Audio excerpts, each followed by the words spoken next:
आज विजय जी है दिन भर, तो कुछ जो नए पीढ़ी के लोग हैं या कुछ नए उद्योगपति है पोल्ट्री इंडस्ट्री के, तो उनसे उनके साथ कुछ विचार विमर्श कर सकते हैं या कुछ ज्ञान उनसे ले सकते हैं दिन भर में.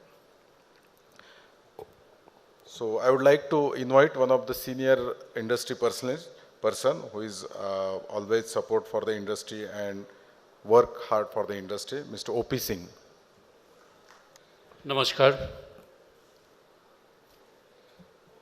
आदरणीय कुलपति बोलते हैं ना डॉक्टर साहब, वाइस चांसलर साहब को, कुलपति महोदय जी, डॉक्टर शुक्ला, मेरी हिंदी बर्बाद हो गई है तो इसलिए डिफ़िकल्टी आएगी, बट मैं पूरी कोशिश करूँगा.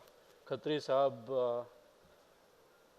गुप्ता जी, बाकी धांडा साहब, मैं बहुत आज तो मैं इतना प्लीज्ड फील कर रहा हूँ कि मैं अपने पास टाइम बहुत कम है, इसलिए जल्दी निपटाऊंगा. कि सबसे पहला प्रेजेंटेशन धांडा साहब, मुबारक हो आपको. आपका प्रेजेंटेशन बहुत ही मोटिवेटिंग इस फार्मिंग कम्युनिटी के लिए ज़रूर जाएगा और मुझे लगता मैसेज बहुत क्लियर है. मेरे से पहले जो साहब बोल के गए, विजय साहब, मैं उनका बड़ा आभारी हूँ कि उन्होंने हमारी सारी समस्याएं ख़त्म कर दी. सर, मैं पोल्ट्री इंडस्ट्री से 30 साल से जुड़ा हूँ. अगर आप गवर्नमेंट में इतनी सीनियर और रिस्पॉन्सिबल सिचुएशंस में हैं तो हमारी 2-3 चीज़ बातें ज़रूर पहुँचाइए वहाँ तक जो फार्मर्स की तकलीफ़ें हैं.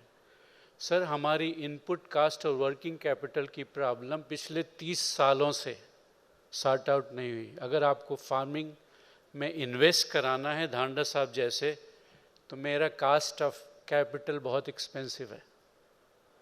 आज भी हमको एग्रीकल्चर स्टेटस की फंडिंग क्यों नहीं दी जाती? अगर उनको 4% मिलता है, 4.5% मिलता है, 5% मिलता है, तो सर हमको 10% क्यों फंडिंग कराते हैं आप लोग? और अगर इंश्योरेंस कंपनी और बैंकिंग इंडस्ट्री आपके साथ अच्छे प्लेटफॉर्म पे इंटरैक्ट करती हैं और उनको लगता है कि वैल्यू एडेड एग्रीकल्चर पोल्ट्री ही आपका साधन है, तो प्लीज़ हमारी तरफ से हाथ जोड़ के विनती करके रिक्वेस्ट करके रेट ऑफ इंटरेस्ट को पोल्ट्री इंडस्ट्री के लिए रेशनलाइज कराएंगे तो हमारा इनपुट कास्ट कम से कम समझ में आना शुरू हो जाएगा. दूसरी बात सर, जब आपने एमएसपी अनाउंस कर दिया तो हमारी पतलून और बेल्ट दोनों ढीली हो गए, क्योंकि इंग्रेडिएंट कास्ट अगर एमएसपी से रिलेट करें तो आप समझ सकते हैं क्या फ़र्क पड़ सकता है आपके फीड प्रोडक्शन पे, जो 80 to 85% इनपुट कास्ट माना जाता है. सर, तो हमको कुछ तो कैटेगरी में डालिए, लूली, लंगड़ी, जो भी कैटेगरी में आप डालना चाहें हमको डालिए, लेकिन हमारे लिए कुछ तो क्लासिफिकेशन दीजिए गवर्नमेंट की तरफ से. अगर हमारा फीड इंग्रेडिएंट 26% जंप करेगा कास्ट में, आपका कास्ट ऑफ प्रोडक्शन क्या रहेगा? तो सर, अगर आप हैं ऐसे एसोसिएशंस में या ऑर्गेनाइजेशन में जहां आपकी बात सुनी जा रही है, प्लीज़ जो भी सपोर्ट सिस्टम इंडस्ट्री की तरफ से लगता है विजय सरदाना जी के लिए, हमारी तरफ से मैं प्रॉमिस करता हूं आपको मिलेगा. बस बात राइट फोरम पे उठाइए और उनको समझ में आना चाहिए कि इस इंडस्ट्री की सख्त ज़रूरत है. सर, पिछले 10 सालों में दूसरी बात, हमने हमेशा डिफेंसिव रोल प्ले किया है.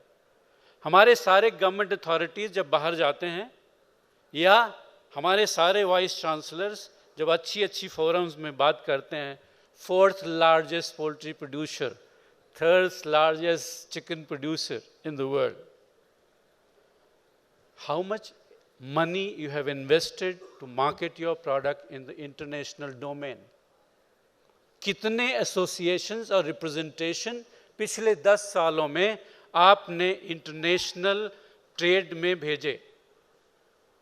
और अगर नहीं भेजे सर तो लिख लीजिए, मेरी तरफ से फंडिंग PF5 को रहेगी कि प्लीज़ इंटरनेशनल ट्रेड फोरम में जाके ये बताइए कि इंडिया केपेबल है चिकन सप्लाई के लिए, इंडिया केपेबल है एग सप्लाई के लिए. अगर नहीं भी होता है तो कम से कम उनको ये तो मालूम रहेगा कि India is growing to play the international role, अगर आप फोर्थ और थर्ड अपने डिनोमिनेटर्स को मानते हैं तो।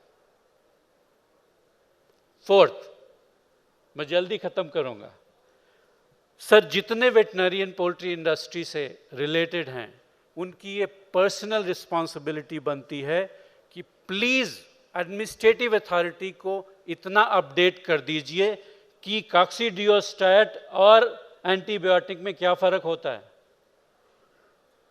यही नहीं मालूम है। हम AMR issue international trade forum से लेके WHO और what not, I was at forefront when the first bird flu outbreak took place. I was called by OI authorities, उन्होंने बोला था हमको कि आपके यहाँ कम से कम अगर यही सिचुएशन रहा इन्फेक्शन का तो 1 मिलियन आदमी मर जाएंगे बर्ड फ्लू से, एक भी नहीं मरा। Shall we accept their denomination? क्या हम उनके डिनोमिनेशन को एक्सेप्ट करें या अपने डिनोमिनेशन अपनी कंट्री के लिए जो हित में है उसको तैयार करें? हमारे पास हमारे डिनोमिनेशन टेक्निकल अथॉरिटी के द्वारा डिसाइड ही नहीं हो पाया अभी तक। सबसे बड़ी कमी यह है कि हमारा कोई फंडामेंटल बिजनेस करने का तैयार नहीं हुआ। तो मैं ये रिक्वेस्ट करूंगा हर एसोसिएशन से, चाहे वो रीजनल एसोसिएशन हो, चाहे वो नेशनल एसोसिएशन हो, चाहे XYZ नवापुर की एसोसिएशन या कहीं और छोटी फार्मिंग कम्युनिटी की एसोसिएशन है, प्लीज रिक्वेस्ट करिए कि हमारे फंडामेंटल्स ये हैं। ये ट्रुथ है। मैं विजय सदाना साहब से कंप्लीटली एक्सेप्ट करता हूं कि अगले 25 सालों में आपका compounded annual growth rate poultry का 4.8% फोरकास्टेड है।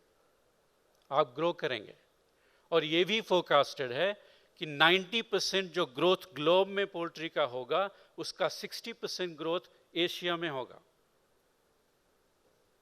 ये भी फोरकास्टेड है कि आपके पास 4 मेजर प्रॉब्लम्स हैं: land scarcity, labour scarce and expensive, logistics non existent and water. Triple LW can kick you out of business.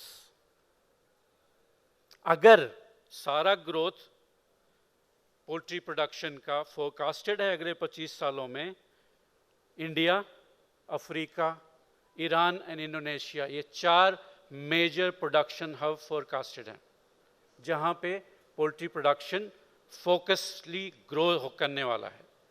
दूसरी तरफ आपका कंजम्पशन भी फोरकास्टेड है कि आपका कंजम्पशन ग्रोथ रेट 3.2% के आसपास 25 सालों में year on year basis meat का बढ़ेगा।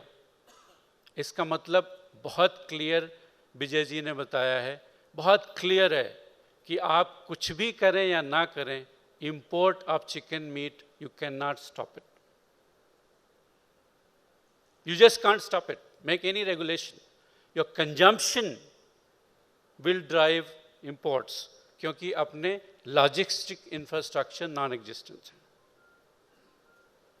Modernisation of existing retail chain, fund capital input cost, input in the feed and thoroughly designed your own biosecurity plan। अगर ये 4 चीज आपके पास, आपके हाथ में प्लेन पेपर पे लिखी नहीं मिली रहेगी, you'll be facing big war। Thank you so much. Sorry for scaring you. Thank you very much Singh साहब। सिंह साहब ने बड़ा क्लियरली एक मैसेज दिया है कि Paturkar sir, Shukla sir, Ranade sir और विजय जी, विजय सरडाना जी, आपको शांति दूत बनना पड़ेगा हमारे लिए कि सरकार के तरफ जाके हमारी बहस करें अच्छी तरह से। Thank you very much Singh साहब। I would like to invite next the senior industry personalist mister Deepak Khosla for his valuable comments. First of all, I welcome मैं डॉक्टर पतारकर साहब का काफ़ी ज़्यादा दिली शुक्रगुजार करता हूँ इस प्रोग्राम में आने के लिए, और उसके साथ मैं पोल्ट्री फेडरेशन ऑफ इंडिया के एग्जीक्यूटिव मेंबर खत्री साहब, संजीव गुप्ता जी, रिकी थापर साहब, शुक्ला साहब और सभी मिस्टर बिट्टू धांडा जी, उन सब का शुक्रिया अदा करता हूं कि उन्होंने इस बारी पूना को चुना अपना पीएफआई का मीटिंग करने के लिए। तो बहुत ही उनका मैं धन्यवाद हूं। उसका एक कारण भी है, उसका कारण ये है कि अगर पोल्ट्री इंडस्ट्री का नाम लिया जाता है तो उसमें एक बहुत बड़ा नाम आता है जिसको फादर ऑफ पोल्ट्री इंडस्ट्री कहते हैं, डॉक्टर बीवी राव साहब। और बीवी राव साहब ने अपना ये जो प्लेटफॉर्म जो तैयार किया पोल्ट्री इंडस्ट्री को मॉडर्नाइज करने का, वो एक पूना सिटी से ही स्टार्ट हुआ। इसके लिए मैं आपका बहुत बहुत धन्यवाद करता हूँ दोबारा। Yes sir. सेकेंडली, जैसे वीएच की हमेशा कमिटमेंट रही है और हम पोल्ट्री फेडरेशन ऑफ इंडिया को अपनी मैनेजमेंट की तरफ से आपको हम एश्योरेंस देते हैं, कोई भी पोल्ट्री फार्मर्स या पोल्ट्री इंडस्ट्री से कनेक्टेड कोई भी चीज़ है जिसमें पोल्ट्री फार्मर का अल्टीमेटली लाभ होगा, तो हम हमेशा वीएच उसके साथ रहता है। इसमें हम आपके साथ हैं। कोई भी आप ऐसा कार्य प्रणाली जो चुनना चाहेंगे जिसमें आगे आने के लिए आपको किसी भी तरह की जरूरत होगी, तो हम आपके इस मामले में हम बिल्कुल आपके साथ हैं। दूसरा, मेरे से पहले अच्छे अच्छे स्पीकर्स ने थोड़ा अलर्ट बटन दबाया, थोड़ा सा पैनिक भी आपको लगा होगा, लेकिन दोस्तों एक चीज़ तो आप ध्यान रखिए कि पोल्ट्री इंडस्ट्री जो है इंडिया का, ये तो एग्रीकल्चर में भी देखा गया और आंकड़ों से भी पता चलता है फास्टेस्ट ग्रोइंग है, इसमें तो कोई भी शक नहीं है। और पोल्ट्री इंडस्ट्री में एक बहुत ही बड़ा जो इंडियन पोल्ट्री इंडस्ट्री है, उसके फंडामेंट में एक बड़ा ही स्ट्रेंथ है कि ये सिचुएशन के हिसाब से अपने आप को चेंज कर लेता है। इसके लिए क्या है कि आपको इतना ज़्यादा घबराने की जरूरत नहीं है, क्योंकि पोल्ट्री इंडस्ट्री ने बड़े क्राइसिस देखे हैं, प्राइस के क्राइसिस, डिजीज़ के crisis, avian influenza crisis, media का ऑनस्लॉट। लेकिन एक बात तो तय है, जब भी ऐसा क्राइसिस आता है तो सब पोल्ट्री कम्युनिटी अपना कंपटीशन बाजू में रख के एक प्लेटफॉर्म में इकट्ठे हो जाते हैं और उस चीज़ को अच्छे तरह से हम लोग फेस करते हैं। लेकिन अभी ये जो नए चैलेंजेस जो मेरे से पहले स्पीकर्स ने आपको बताए, तो हमको सबको साथ मिल के उसको आगे चलना है। लेकिन इंडिया जैसी कंट्री जिसमें 1.3 बिलियन पॉपुलेशन है, फूड और फैट दोनों में डिफरेंस तो है, वो तो हमको समझना पड़ेगा। और उसके लिए अगर आप देखा जाए तो आप अपनी इंडस्ट्री को किस तरह से आंकड़ा चाहोगे, मतलब उसकी तुलना आप कैसे करोगे। ये जो आपकी इंडस्ट्री जिसको आज बोलते हैं कि जीडीपी में 1 लाख करोड़ की उसका कंट्रीब्यूशन है, ये छोटा नहीं है। बाकी एग्रीकल्चर की जो आउटपुट है, जो उनकी परफॉर्मेंस है, अगर आप पोल्ट्री को देखा जाए तो उसका मार्क काफ़ी ज़्यादा है। उन्होंने काफ़ी ज़्यादा हाईली टेक्नोलॉजिकली एडवांस होकर अपने आप को एफिशिएंसी में बहुत ऊपर ले चुके हैं, जिसका एक एग्जांपल हमारे नॉर्थ के एक पानीपत के धांधा साहब ने बड़ा अच्छे तरीके से दिया। एक छोटे से शहर से एक फार्मर ने कैसे अपने बिजनेस को मॉडल को चेंज किया। और हम अपने हिसाब से समय के अनुसार अपने आप को चेंज कर लेते हैं, ये तो डेफिनेटली इसके साथ तय है। और जो भी आज की पोल्ट्री की परफॉर्मेंस है, चाहे आप एफसीआर की बात करो, हैन हाउस की बात करो, वर्ल्ड के किसी भी कोने में इस तरह की परफॉर्मेंस नहीं है। क्योंकि हम कुछ जगह में हम एक्सपोर्ट्स में देखते हैं, जब इंडिया का पक्षी बाहर जाके परफॉर्म करता है तो आउट परफॉर्म करता है बाकी जो कंपनीज जो बाहर से आती हैं। तो ये हमारी स्ट्रेंथ है।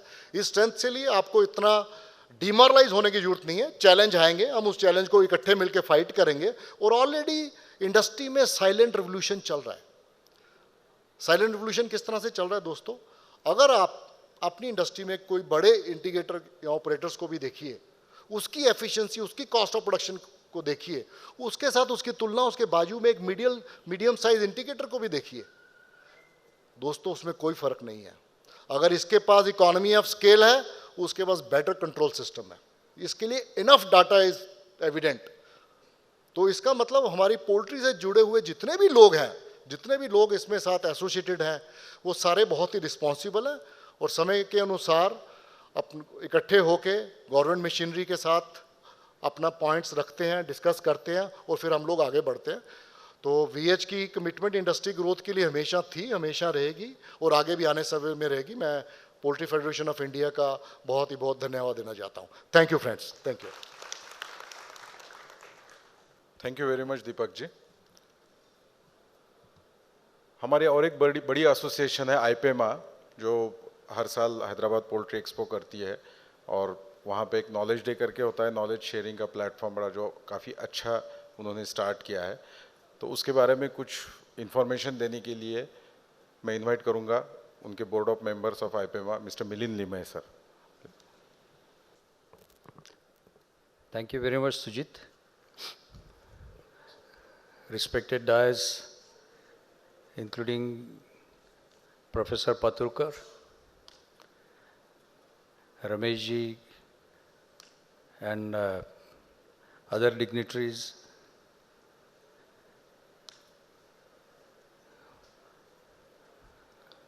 my friends mainly from North India, but not only from North India, other parts of India as well.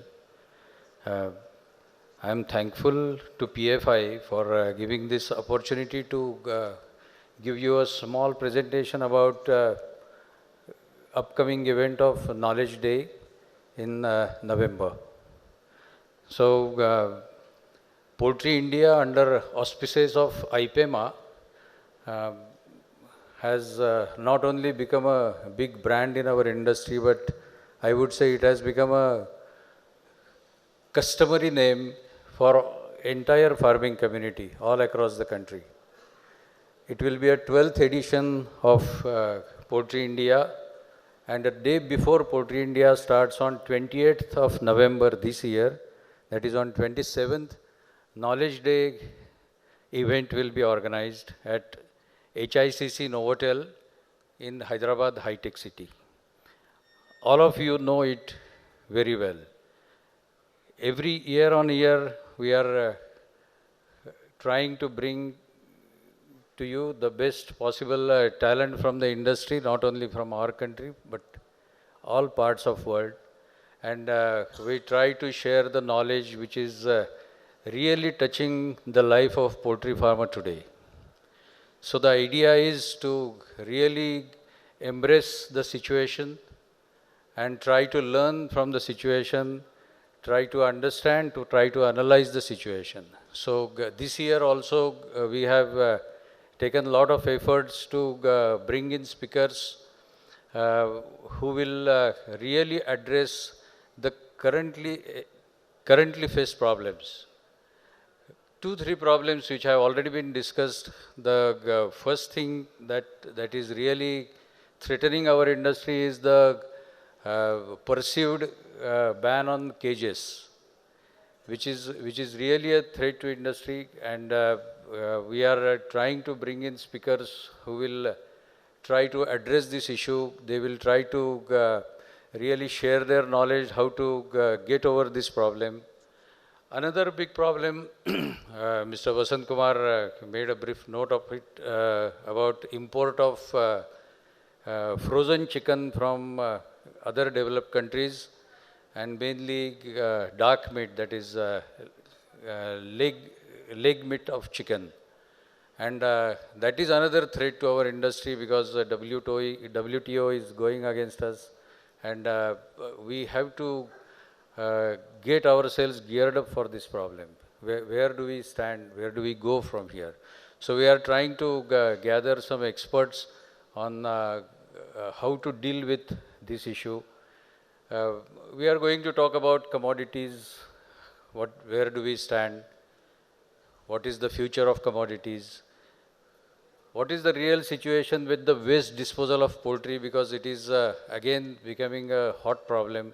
So these are some of the issues which are going to be discussed during our event, and there will be one very interesting inspirational talk as well. I'm not going to disclose it right now, but you will have to guess about that. Overall, the idea is to deliver not only knowledge but the inspiration to our audience. Last year we had a audience of 1200 plus people, and this year we expect more crowd, 10% increase in the crowd. Crowd is not very important, that is not the yardstick, but the yardstick is the take home. What people are taking with them as they go back and start working. So it is a continuous endeavor of our Knowledge Day and Poultry India to bring in knowledge, to bring in inspiration to our audience, and we will continue with the same tradition. Poultry India has been now very well supported by all the organizations across the country, all breeder associations, state level, PFI, CLAFMA, INFA. I am thankful to all of them and I am thankful to the entire industry. I look forward to see all of you on 27th of November in Hyderabad, morning 9 o'clock. Thank you very much. May I request Mr. Harish sir, I think you want to add something into this? Gentlemen, after this we'll be presenting mementos to our honorable chief guest, and I request all executive members of Poultry Federation of India to be here only, because we'll be inviting them on the dais. So please present, be here only.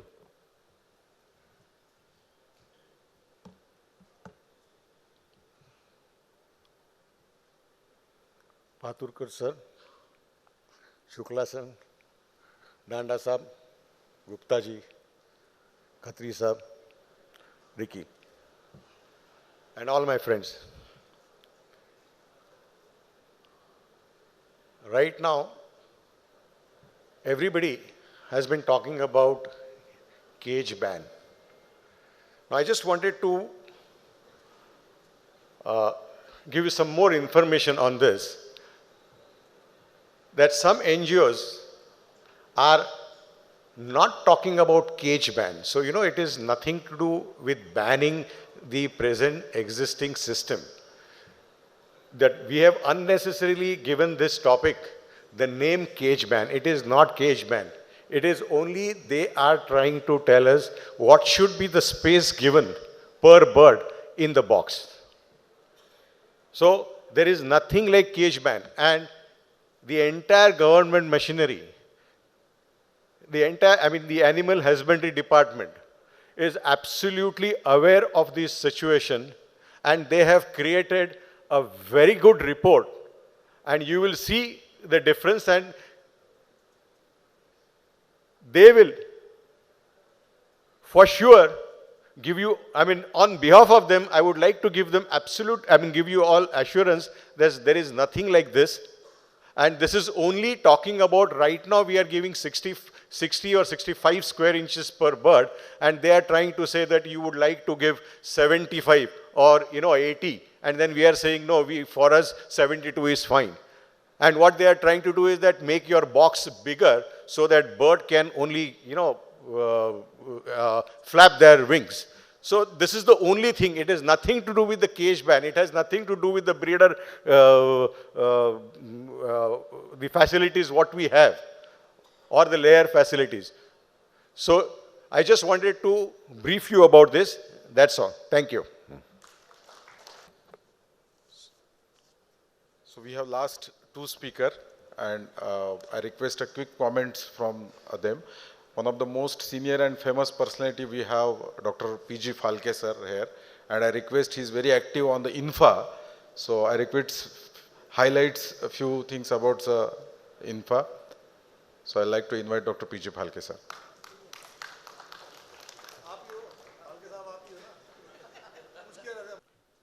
Namaskar. Good afternoon, everybody.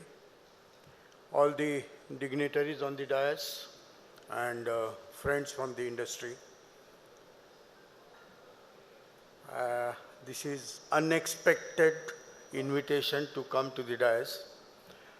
When Mr. Ricky Thapar told me half an hour back that no, you have to tell something at least, I had made 9-10 points.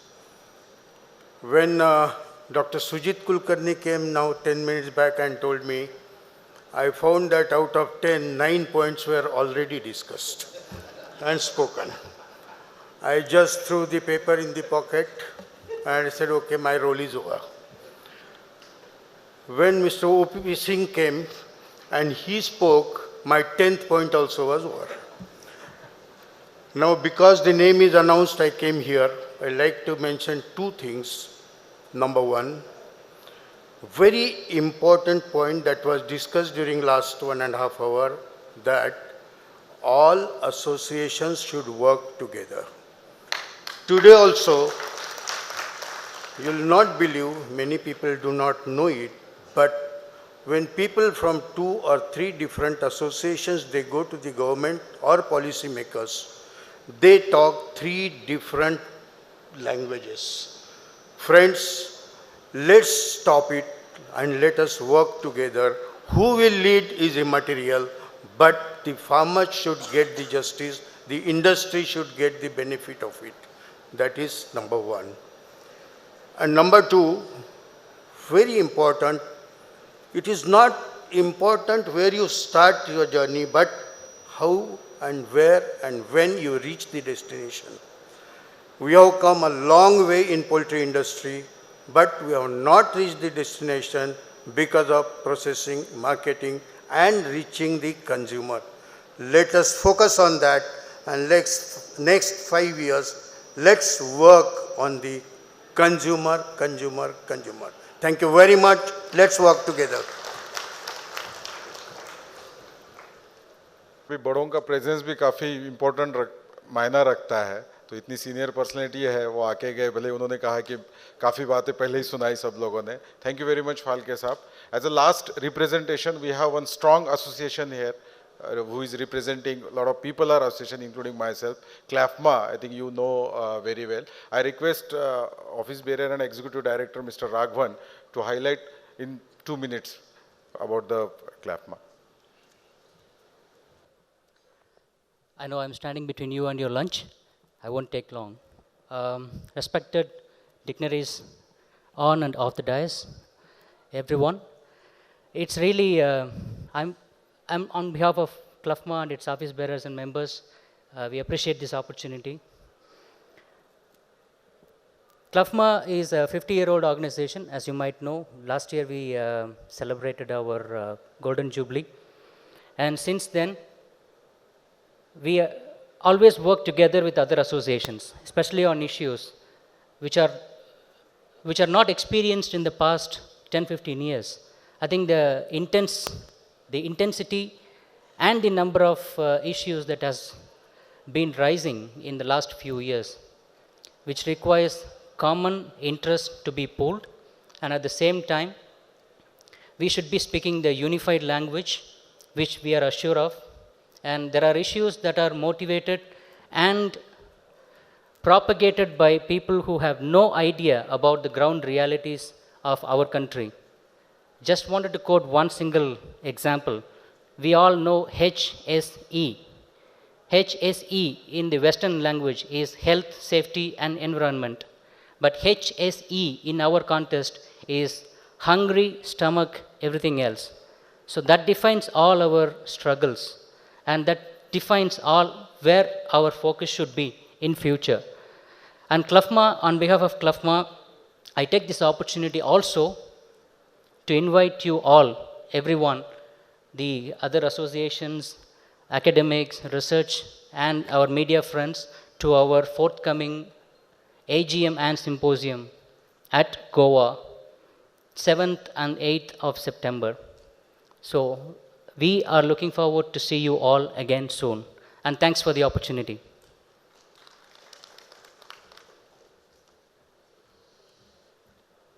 Thank you, Raghavan. Thank you very much. So before vote of thanks, I would like to give a ceremony for token of love to a memento ceremony.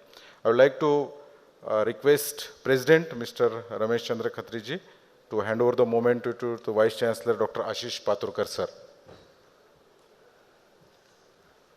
All executive member, please desk.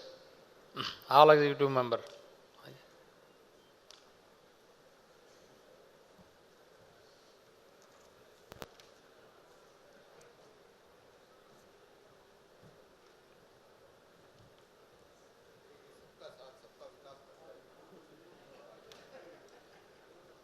Shukla साहब ने कहा सबका साथ सबका विकास. A round of applause, please. Thank you very much, Dr. Paturkar sir. The valuable time you spent and the valuable suggestions you are given today.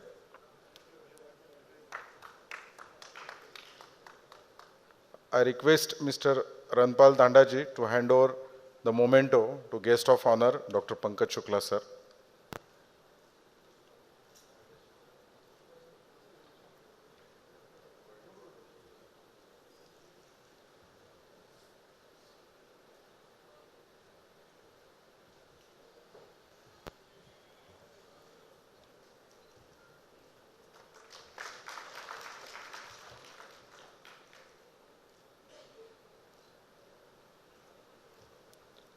I request Mr. Sanjeev Gupta, Vice President, to hand over the memento to Dr. Ranade sir. Dr. Ranade sir, please.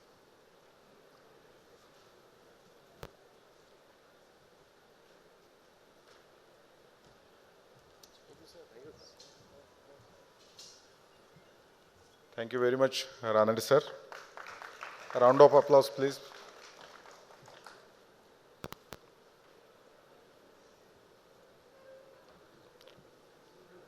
I request Mr. Ricky Thapar, G Treasurer for the PFI, to hand over memento to Vijay Sardana ji. Mr. Vijay Sardana ji, please.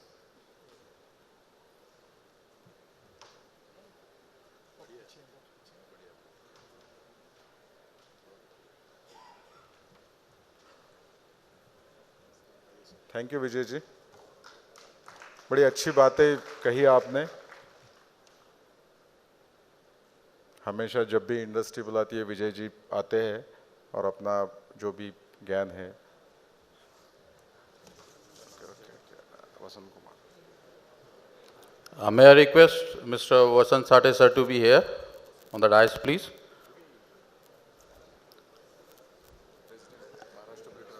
Mr. Vasant Sate is President Maharashtra Welfare Poultry Breeders Association. Mr. Vasant Kumar. मेरे को नया नामकरण हुआ है, मेरा नाम वसंत साठे जी नहीं है, वसंत साठे जी नहीं, Vasant Kumar. Thank you. I request Dr. Sujit Karli, who has been doing excellent master of ceremony, to kindly present this memento. Thank you, Mr. Vasant Kumar. Thank you, Dr. Kulkarni.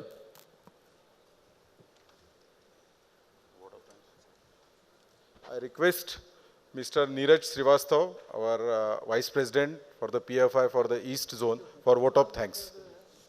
Thank you, Dr. Sujit. Good afternoon, everyone. I have been asked to give vote of thanks. In fact, a man proposes and God disposes.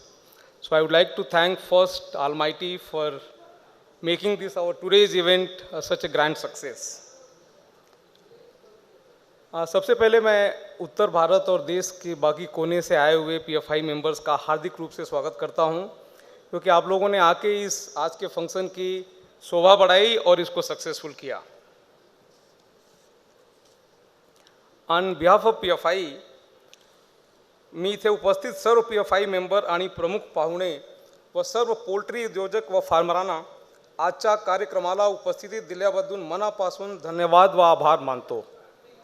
Thank you so much for being here.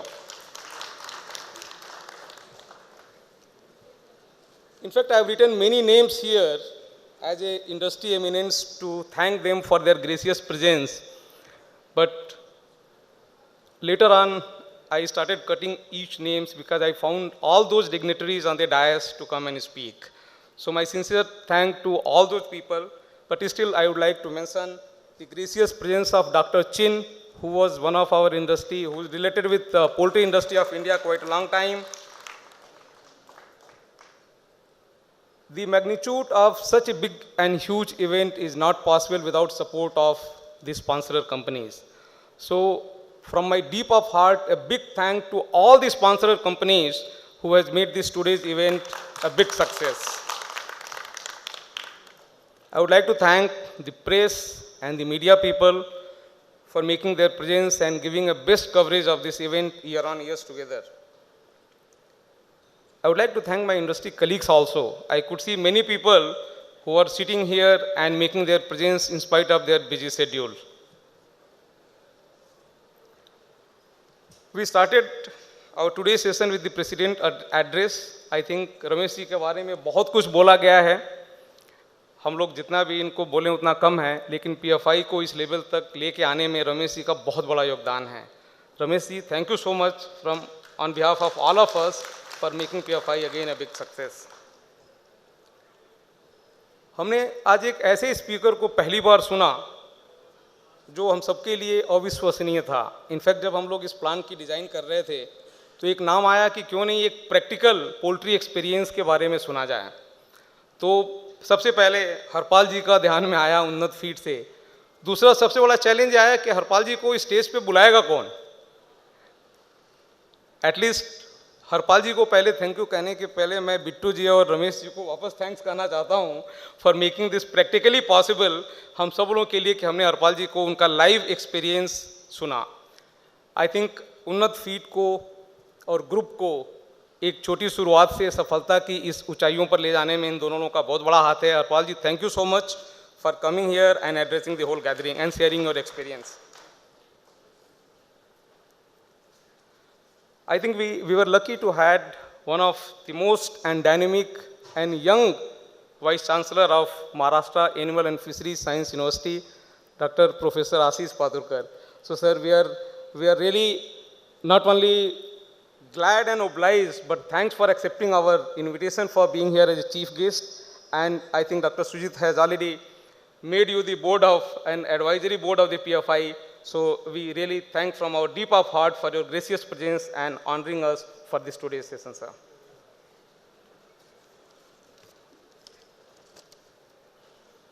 We had our another, I can say, the great support not only for PFI but whole livestock industry, Dr. P.K. Shukla, the Registrar and Dean of Mathura University.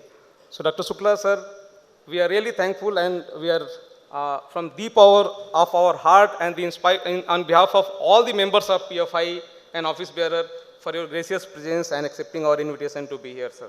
Thank you so much. It was nice hearing your motivating speech. Dr. Ajit Ranade, I think the name itself, Dr. Saab, thank you so much for accepting our invitation and addressing the gathering for today's meeting. Mr. C. Vasant Kumar, past chairman of CLAFMA and president of Maharashtra Poultry Welfare Association. Thank you, sir, for your presence and addressing this gathering today. Mr. Vijay Sardana, I think you have got many new challenges thrown to you by a whole, and the expectation also, I can say that. And I know, Mr. Vijay Sardana, you are a mentor and guide for PFI. So we expect a lot from you, not only for PFI, but even to do our problems to put in the forum of the government bodies and policy maker to get the best solution for us. Thanks for your presence and guiding us over here. We heard one of the great orator and industry leader, Mr. O.P. Singh. Sir, thank you so much for your speech, not for scaring people, but these are the practical problems, and I think we are all going to work towards that, and the people who heard, they are going to support for that. My friend and industry colleague, Mr. Deepak Khosla, very positive message. Okay. Thank you so much for your message and your presence. Mr. Milind Lime, sir, thank you so much for your speech and your message. Mr. Harish Garware, for clarifying your doubts on the cage ban and addressing the team. Thank you, Harish, sir. Thank you so much. Last but not the least, Dr. Falke, one of the most respected man in our industry. Thank you so much, Dr. Saab, to come on the short notice on the dais and addressing the team. I thank Raghavan also for bringing the CLAFMA perspective and inviting the whole team for CLAFMA AGM next month, 7th and 8th of September in Goa. I would like to thank the local team, Mr. Rahil Somji and Dr. Santosh Hire, for organizing and supporting the whole event here for this. Thank you, Rahil, and thank you, Dr. Santosh, for your, I think, best efforts for making everyone comfortable here in Pune. Thanks, Dr. Dinesh, for mentoring the whole team over here.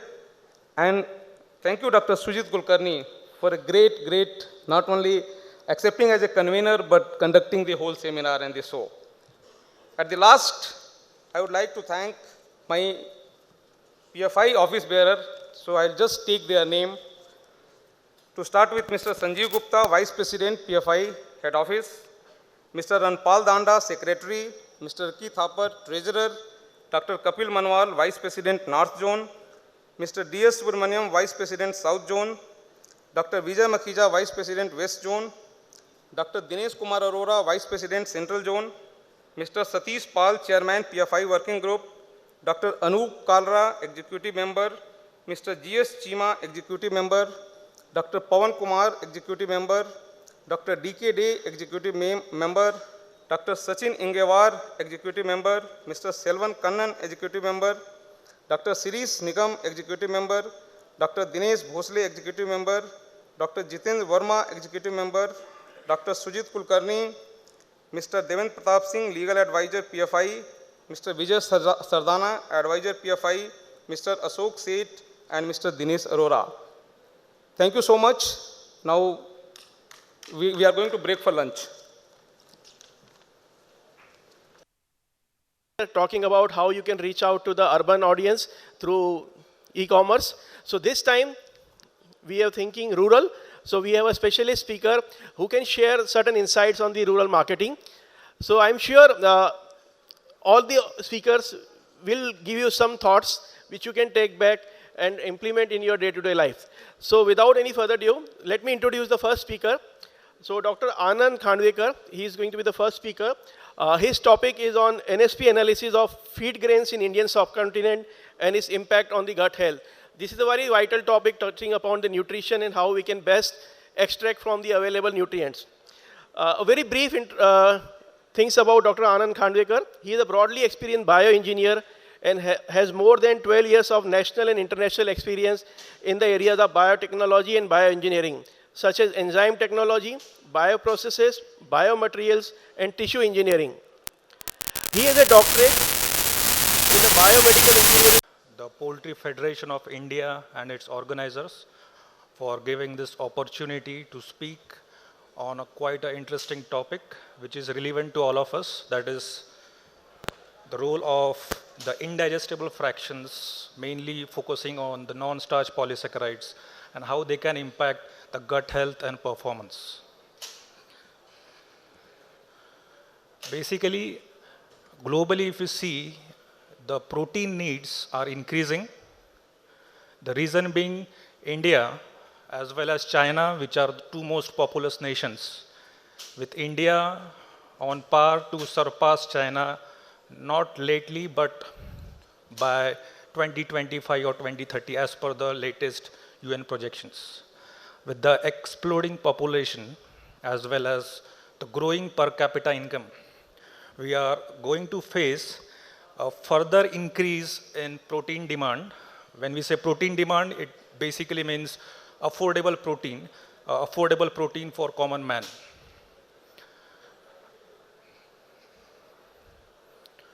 If we see the last 6 decades of the poultry industry as per the available reports from 1960s to 2010, we started with FCRs as reported by about 2.5 to 2.6, and by 2010, the reported FCRs were about 1.6 on an average, 1.6, 1.7. So if we see this growth, either biochemically or physiologically, it is quite a remarkable achievement, attributed to the genetical improvement as well as several other research advances. And it is not a surprise that the species of bird, it is the Earth's most dominant bird species, with global production reaching almost around 116 million tons globally, and is projected to reach even 190 million tons by 2040 or 2045. It is also the first animal agricultural species which got its genome sequenced, which is corresponding to around 1 billion base pairs in comparison to the human genome of about 3 billion base pairs. To match the growth projections as well as to sustain the continual current production, we need to understand and improvise not only our productivity or performance, but we would also have to focus certain direct and indirect challenges, namely focusing on the environmental management, the waste management issues, which are going to get further more attention in the future, followed by the issues such as food safety, as well as public health issues, followed by issues such as the animal welfare issues. And directly or indirectly, we can actually understand that these issues are related to gut health, and optimal gut health might reduce such impacts. We all know what exactly is a gut, but structurally speaking, a gut is basically a specialized tube running from beak to the cloaca. It is having specialized regions, each region having its specific function. Although gut performs variable roles, but to summarize briefly, it would be as a barrier function to reduce pathogen translocation, as a site of digestion and absorption, as a host for the microflora, as well as the immune organ. As much as 70% of the immunity resides in the gut. Lately, the gut health issues are getting a lot of attention. There are various reasons and factors. Some of them are listed here. There are growing calls about the antibiotic growth promoter resistance, that is ban on the antibiotics. That is one of the reasons. Apart from that, we have increased concerns about the food safety as the consumer awareness is increasing. Along with this, we have the environmental concerns of waste management, the waste disposal, the poultry waste, which we generate. And with respect to the diet, we have the increasing feed ingredient cost, the higher volatility of the grains, as well as the variability of the indigestible fractions. Although there is no proper definition accepted globally about gut health, but if you want to define it, it would be a steady state where the microbiome as well as the intestinal tract resides in a symbiotic equilibrium and prevents the disease as well as any other perturbations. A gut health theoretically is a dynamic equilibrium which involves multiple components, including the diet, the various subcomponents in that. We have the gut mucosa, the health of the gut mucosa, the microflora, which has its own importance, the digestive capacity, as well as the immune status. All of these domains have subdomains and they interact with each other. The latest research claims that there exists a crosstalk. Basically, when we say crosstalk, it is basically bidirectional communications between the diet, the microflora, and immunity. And there are several molecular signals which have these communications and maintaining the homeostasis of the system. Any perturbations in these communications can lead to disease conditions depending upon the kind of factors it is affecting. For optimal gut function, as we know, the gut integrity is quite crucial, which relies on several factors. The gut integrity maintains several functions related to our not only absorption but also about the immunity. Some of the factors which can have a significant impact on the gut integrity are the barrier function, that is the structural integrity of the gut, followed by the microbiota balance, which is basically the balance between the beneficial and pathogens. And finally, the effective digestion is crucial.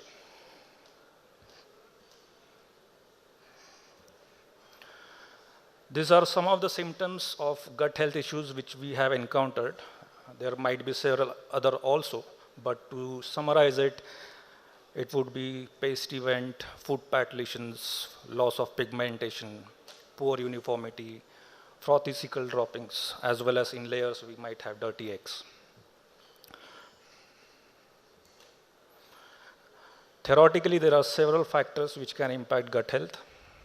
And to summarize, with the diet, we have the particle size, the usage of byproducts, the anti-nutritional factors in the diet, basically the non-starch polysaccharides, the trypsin inhibitors, and several other factors. The water quality might also have an important role. Apart from, we have environmental factors, then toxins. With toxins, basically we have the fungal toxins such as mycotoxins, then we have toxins of the bacterial origin, and finally the litter. All of these factors have the potential to reduce or impact gut health adversely. As a matter of fact, we can take some inspiration from the human studies which are at very much higher advanced stage and understand how the microflora can have an impact on gut health. Basically, the microflora is something which we don't properly understand because we have almost 95% of the microbial community still not isolated. It's not possible to isolate culturally. It is with the latest technologies of DNA as well as protein fingerprinting, we can actually understand the microbial ecology and how it can impact the gut health. As an important part of gut health, we have the villi, where the nutrient absorption occurs. The villi actually undergoes rapid development in the initial days, and one of the stimulants for the villi development is the microflora. A balanced microflora actually helps proper villi development, and under several disease conditions where we have erosion of the villi tips, for example in coccidiosis where we have improper villi development, the villi is blunt and stunted. In those cases, the nutrient absorption is impacted. Immunologically, when we talk, it is basically what we say in immunology, immunological equilibrium, which is basically involves the microbial ecology having classification into commensals which are having bacteria or microbes having no role at all. They are just dependent on others. Then you have the symbionts. Basically, symbionts are the beneficial microbes. We actually know that they help in improving the physiological as well as the gut function. And finally, we have a category called as the pathobionts, which are basically opportunistic pathogens. In a balanced gut, we have equilibrium maintenance mainly regulated by what we say as the symbionts, because they are the regulators in that they actually have an immune surveillance mechanism also. And this balance, when disturbed, because of several factors, you might have a condition called as dysbiosis or dysbacteriosis. And in those cases, what happens is the opportunistic pathogens, they take control, they proliferate, and they actually impart the other gut damaging effects like inflammation and oxidative stress. As the grains are the major thing in a feed formulation, almost 95% of the feed involves the grains. It is quite important for us to understand the grain biochemistry, not only with respect to the proximate composition of fat, lipids, and proteins, but also with respect to the certain indigestible fractions which act as the anti-nutrients. As a matter of fact, it is well established now that the kind of cereal grains which we provide have a signature signs of the microbial ecology. The microflora develops based on the kind of cereal grains or any other food grain which we consume. Based on the kind of cereal grains, we can actually categorize the different microbial communities which grow in them. With the latest advances in molecular biology, we have the ability to understand the complete microbial ecology and understand what is the microbial difference between high-performing birds and low-performing birds. It is observed that in high-performing birds, we have certain typical microflora which has the capacity to actually utilize the indigestible fractions much more effectively for energy regeneration. And as we know, all the grains which we use for developing the feed come from the plant origin. As plants do not have any skeleton, they rely on the cell walls. These cell walls are basically complex polysaccharide structures interlinked. And it is basically this cell walls which gives us the fiber as well as the indigestible fractions which have an anti-nutritional effect. Talking about the fiber, fiber can be described with respect to its viscous nature, its fermentation capacity, as well as its viscosity. But to simply summarize, we can distinguish or differentiate the fibers into inert fiber and fermentable fiber. In inert fiber, basically what we see is the fibers do not actually undergo the microbial fermentation process. And with fermentable fibers, we have the properties such as higher water absorption capacity as well as greater susceptibility to undergo the fermentation process. The basic premise is like the poultry, not only the poultry but the monogastrics in general, do not have the capacity to utilize the fiber component because of the lack of the enzyme machinery. If we talk about examples of fermentable fibers, it will be like sugar beet pulp, citrus pulp, and inert fibers, we have the hulls, the hull fractions, basically the oat hulls, as well as wheat bran. There is a process, the microflora in the gut actually processes and ferments the biomolecules based on its chemical structure. For example, carbohydrates undergo saccharolytic fermentation, which is basically utilization of the carbohydrates and converting them into short-chain fatty acids, which are having certain beneficial impacts depending upon the kind of fiber it is. This short-chain fatty acids can actually reduce the pH and create a selective microenvironment for growth of certain beneficial microbes. Protein fermentation, protein is a completely different molecule. It undergoes a process called as putrefactive fermentation, where we have certain reactive molecules which are liberated. Some of the names are like indoles, the amines, as well as several other compounds, phenolic origin. They can actually irritate the gut lining and actually destruct it. To summarize the impact of the so-called non-starch polysaccharides, the NSPs, basically when we say arabinoxylans, mannans, pectins, as well as beta-glucans, as well as cellulose, they have the impact, mainly the first 4 NSPs. They can actually increase the water absorption capacity. They absorb water. As a result, they increase the viscosity component. They have the ability to cage nutrients, making the nutrient dilution effect. And they can actually, by nutrient caging, you have the process called as increase in the digesta retention time. At the gut also, they will have an impact of reducing the VH is to CD ratio, that is basically the villa height is to creep depth ratio. Overall, you will have even higher environmental impact because of higher nitrogenous waste excretion.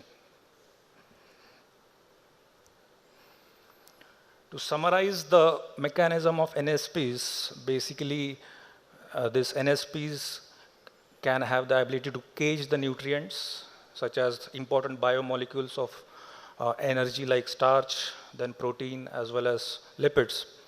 And this microencapsulation can actually have a very nutrient-rich digester reaching the small intestine, leading to proliferation and a little bit anaerobic environment development, which will stimulate opportunistic pathogens, leading to reduced nutrient absorption, as well as several other intestinal problems. One of the important components of viscous fibers is their ability to increase the gut viscosity. Viscosity, as we say, is the internal fluid resistance. It affects the flowability of liquids. Increase in the viscosity, even smaller increase in viscosity can have a dramatic impact on the gut performance as well as the final performance.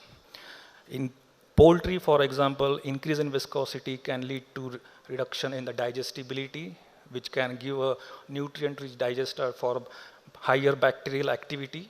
And finally, it can cause potential intestinal damages and further immune failure if untreated. Highly viscous grains compared to low viscous grains also have the ability to increase the bacterial load, and research has shown that. Taking an example of a highly water absorptive fiber such as sugar beet pulp and its impact not only on the main growth parameters such as body weight gain and FCR, but also the water to feed ratio. We have a very good correlation between lowering of the body weights as well as increase in the water to feed ratio based on the viscosity increase as well as several other effects of the viscous fiber.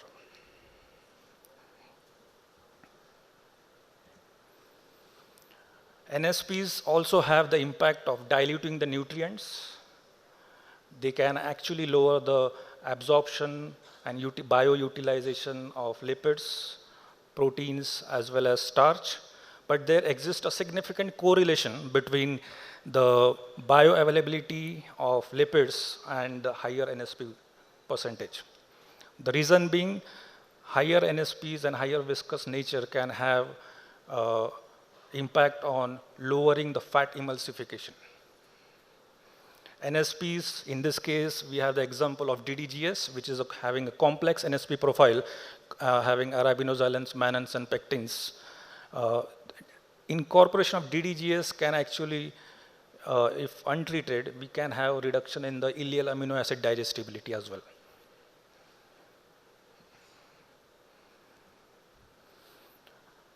NSPs also have the potential to impact the microflora. It has the potential to impact the microflora. Basically, you take any example of viscous grains, you will have a change in the microbial composition depending upon the kind of grains and the kind of NSP profile they have. NSPs, apart from other factors, are also listed amongst the predisposing factors for necrotic enteritis.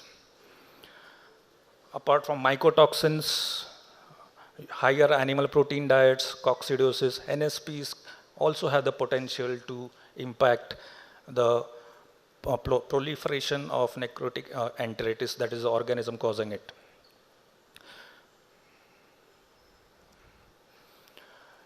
In a research project, what we performed is we attempted to create a database across India about the feed grains, the grains not only corn and soya, but all the alternative raw materials as well as the byproducts from the top 10 grain producing states of India. What we did was we tried to understand the qualitative as well as the quantitative differences in the NSPs across the nation, and try to correlate with the variability and what the variability can have an impact on gut performance as well as the final performance. It is based on a method developed by Englist and co-workers. We had a little bit optimization and modification of this method where we basically remove the starch from the grains, we acid hydrolyze the grains and calibrate the monomer sugars using gas chromatography as well as corroborating the results with colorimetry. By understanding the NSP profile across the grains in the states, we have developed a database of the alternative raw materials as well as the corn and soya, and how these qualitative variabilities as well as quantitative variabilities we try to map and try to make a correlation. Interestingly, we found the protein meals, as some of us might be knowing, have much more complex NSP profiles dominated by arabinoxylans, mannans, pectins as well in variable quantities. We tried to generate a map and correlate the state-wise variations in the NSPs. For example, in maize across the nation, we found considerable variation in the arabinoxylan fractions with a CV ranging around 20%. Similarly, in soybean meal, we observed further complications with respect to the NSP profile with greater variability of the Mannan fractions, that is galactomannan fractions, apart from arabinoxylans. Finally, if we can understand the substrate concentrations, the qualitative as well as the quantitative variability, not only in the grains but as well as in the finished feeds, we have the potential to mitigate the impact, provided we understand the variability fractions as well as proper utilization of the NSP enzymes, not only the xylanases but also the mannanases and pectinases, which also can reduce the viscosity impact. To conclude, gut health will have the gut ecosystem in equilibrium, and this can reduce the gas emissions, the odors, the environmental impact. This can also reduce the nitrogenous waste excretion as well as have lower processing issues. We need to see gut not in isolation, because gut has multiple components and multifaceted impacts. Gut we need to see in a complete picture, a holistic approach is required. With this, I will conclude and thank you for a pleasant hearing. So if you have any burning questions, so we can take a couple of questions at this stage. So please raise your hand if you have any questions.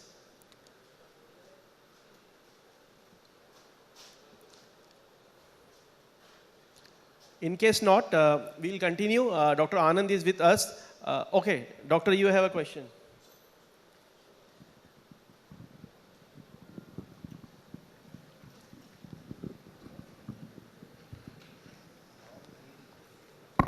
Dr. Anand, myself, Devendra Huda from Hue Pharma. My question is, what is the impact of this analysis for a common farmer or a feed miller? Okay. As I said, in any feed formulation, we have around 95% of grains. And the grains have a significant amount of the NSP fractions. What we observe is we do not understand the impact of the variability of NSPs.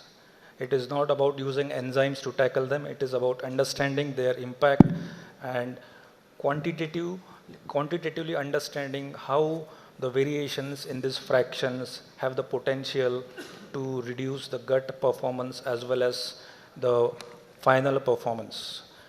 By mapping these anti-nutritional factors, you can actually optimize the formulations, the enzyme combinations, which can help you to tackle the impact. You can customize the formulation based on your grain variability. You can customize the formulation based on your final feed NSP profile, which can give you valuable insights, can also have multiple cost-saving effects. Thank you. Okay, if no more questions, so we thank Dr. Anand. Give you a round of applause for Dr. Anand, please. Thank you.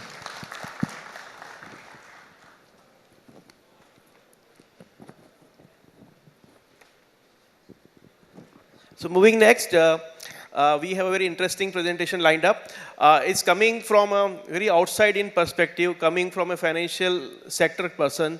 Let me introduce the next speaker, Mr. Ashish Modani. Mr. Ashish Modani is the Assistant Vice President at ICRA Limited and a member of rating committee of the company. He has vast experience in credit risk assessment and corporate across the business segment like agri-commodities, automobile, engineering and renewable sector.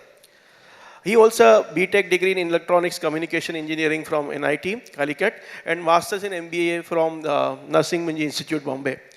And Mr. Modani has an aggregate work experience of over 11 years and has been associated with ICRA for over 9 years. So we are looking forward to listen to your talk on the outlook of Indian poultry sector from a financial perspective. So can we welcome Mr. Ashish for this talk?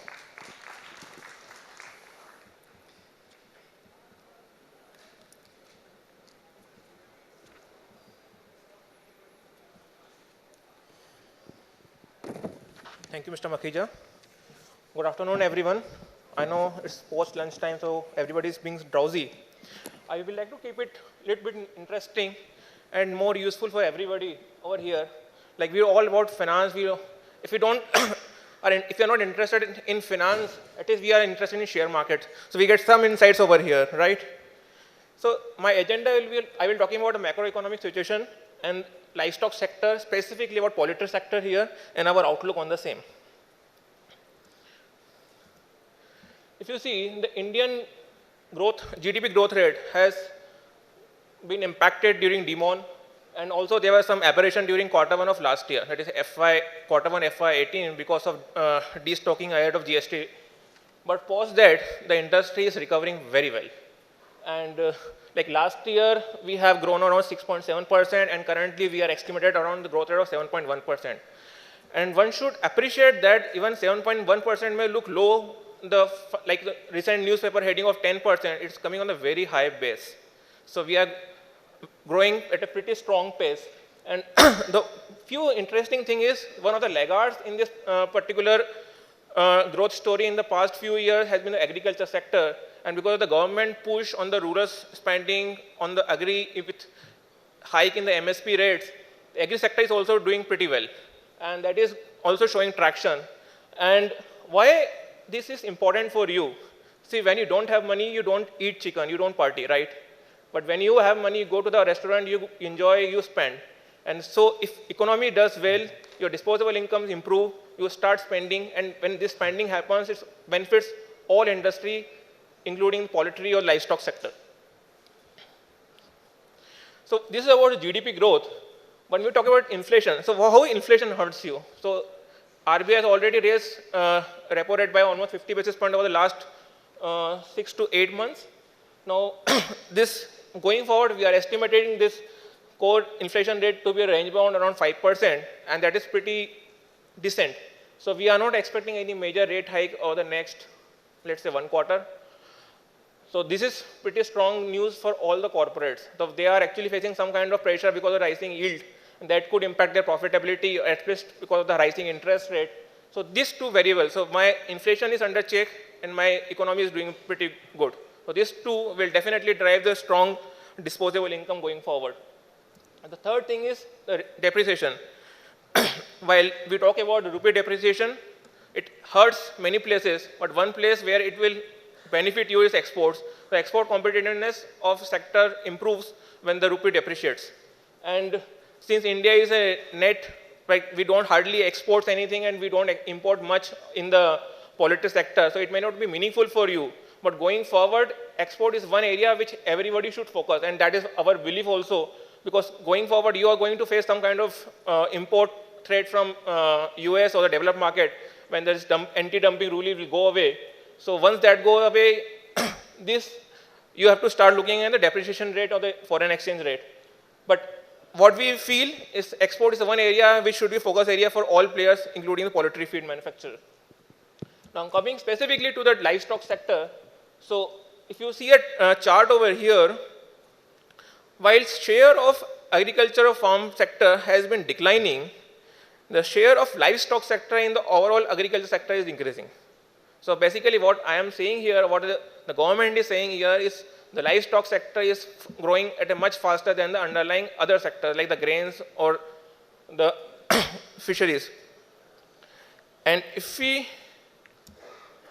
look at the three specific things here, like poultry, cattle, and aqua, the poultry sector is highly organized. Like I was discussing with few people over here, like the bigger integrators do arm twisting. So this is the benefit of the organized players. So industry is highly organized, very highly organized, and it's actually taken us very strong positive because you have R&D capability, you spend, and over a period of time you become competitive in terms of cost pricing parity to the developed market. But the other sector, which is actually a laggard, is a cattle sector, which is not very well organized.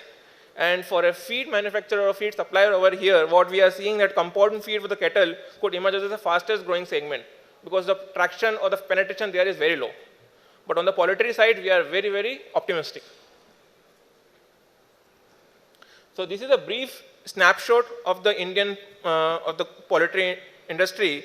It's one of the fastest growing segment among the all And the most important thing about it is neutral to any religion. So there is no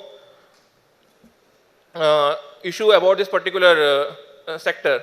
And size, while it's not talked about much in the newspaper or the article, but it's a pretty large industry with a 1.1 lakh crore estimate turnover of the industry. And this is what I'm talking about purely on in Indian market. Our international trade here is very, very low. We do hardly any exports, and there's also not much enough of imports also. And one of the biggest pain point here is we don't have, like, overall, we are largely a wet segment, like live bird segment. So the process segment or processed meat segment is very, very low over here. And this is, like, this segment is growing at a very, very high pace, but obviously the base itself is very low, so the growth rates looks very strong. But large scale integrators and the bigger player, this is their key focus area, because going forward they understand that their major profitability or the growth will come from this particular segment, the processed meat segment. Now, as a rating agency, we are generally talked about very conservative people. We always talk about negatives or challenges. So let me highlight what challenges we feel about this industry. The two of the major things is you don't have control over your feed cost, right? So now, over the last 2-3 years, when the feed prices or the commodity prices, especially when feed is just a mixture of maize, for us, like, I am a non-technical person over here, so I will not go in the pure enzymes or the bacterial over here. But for a pure financial person, it's a mixture of maize, soya, and some other things. So for me, if maize and soya prices have gone down substantially, and obviously the meat prices have not gone down. So you have absorbed the benefits, and that's why you have profitability of the most of the players who show profits, who are very regular in paying taxes. They have shown a very decent growth in the profits. The another big issue is the live bird market, because I may be a carnivorous, but during Shravan month I become herbivorous. So obviously you don't have a control over your eating habits. So, and it's a very perishable item. So you have to plan your things accordingly. And because of the limited shelf life, I don't have, so my prices, my realization, everything goes down. So my profitability took hit in Q2 or Q3, whenever the Shravan month comes and the impact, like Navratri and Shravan both. So while this is a negative, one interesting thing here is actually it's a blessing in disguise, because we don't have a cold chain infrastructure, so US can't dump any product over here. But these two are the biggest thing. I don't have control over my cost, frankly, because and my realizations are more or less commoditized. So I don't have much control or pricing flexibility in passing my prices to the end customer, because if I increase my prices of, let's say, broiler, then people start eating fish, or they will start, some people may even in the Kerala region or the West Bengal region, they will start moving towards beef. So there is no loyalty in Indian market because of very, very price sensitive customers. So this is a trend, like I'm talking about. Frankly, last 2 years, the industry has benefited because of the lower feed prices. Basically, it's a mixture of maize and soya meal, and both of them have been very low. While the soya meal prices has gone up quite drastically over the last few months, and then again slowing down. See, one thing over here is, while we talk about all the speculations, none of us sitting over here can give a guarantee what will be the prices after 1 year. Because at the end of the day, we don't know what will happen about US and China. Because whatever they do, we will be sufferer. So we have to plan our things accordingly. And this is the biggest key bottleneck when we try to analyze any entity, even in the commodity segment, including poultry or the feed suppliers. But this specific trend, when you're talking about the maize prices and the lower maize prices and the soybean prices, that has significantly improved the profitability of my broiler suppliers or the integrators. So what has happened over the last few years, from 2012 to 2014-15, my industry was suffering very heavily, because they have invested earlier, and subsequently they were anticipating some kind of strong double-digit growth in the overall industry. I'm talking about the volume of take.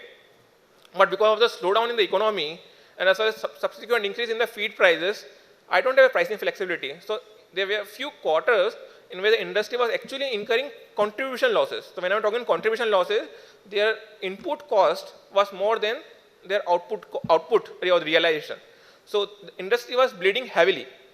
And what has happened in the last 2 years, that because it's a supernormal profit. So when I'm saying it's supernormal, so I'm saying here is because the margins of FY18 were unrealistic, and they will actually moderate down to a more realistic level going forward. So whatever they have, some prudent people, like especially the bigger players, they have tried to rationalize their balance sheets over the last 2-3 years. So they have toned down their debt levels, they have become more operationally efficient, and that has improved their operating profitability. Because this is more or less a cyclical segment. After 3-4 years, again, people will start investing. 3-4 years down the line, then the profitability will go for a toss again. So over the last 2-3 years, we have seen a significant improvement in the profitability, capital structure, trade profile of all the players in the feed side as well as on the integrator side. And that is also getting reflected in the rating upgrades that we have done. The other key challenges are the regulatory, the disease outbreak. Again, we are not a much bigger exporter, so it's not going to have a major impact. But if we become a big exporter, then this thing remains to be a very guiding point. Now, infrastructure woes, like we are talking about process market, what is the biggest issue today? The biggest issue is we don't have a cold chain infrastructure. And while the government is funding them, providing them subsidy, but if you talk about the pure cold chain guy, he will start say, boss, halat kharab hai. So the things on the ground level are not that rosy what we show in the paper. So the things actually on the cold chain infrastructure is very, very weak. And if the industry wants to improve their share of the processed chicken market, then they have to focus on this particular segment. Now, when you're talking about WTO ruling, obviously there is a lumping threat on because of the US anti-dumping duty. People are talking about that they don't like chicken legs. We love chicken legs, so there is symbiotic relationship. They start dumping over here, but the government is trying hard. Going behind this thing is basically this poultry industry or livestock sector is a big employer for employment generator in India. So apart from the economical or the financial benefit, there is some kind of political benefits also over here. So that also needs to be addressed over here. So government is fighting hard for that, but again, this remains a big threat for the overall industry. And that remains a key sensitive factor that we need to keep a watch. So how is the industry outlook? One thing we always keep on talking about, my per capita consumption is very weak. I am the lowest. So we will never reach, frankly, because about the US market, because there everybody eats meat. In India, we have a huge vegetarian population. So there's no point in comparing the same consumption pattern with the US, but definitely we are currently a very, very low level. So from 3.6, if you reach to around 5 to 6, which is again one of the lowest in the global market, but that is, just assume that it will be a huge growth boost for the overall industry. So if my population is growing around 2.5, 3%, my volume growth will be much faster than that, for sure. So what we see, there is strong upside potential. The biggest benefit regarding the poultry sector is religious neutral.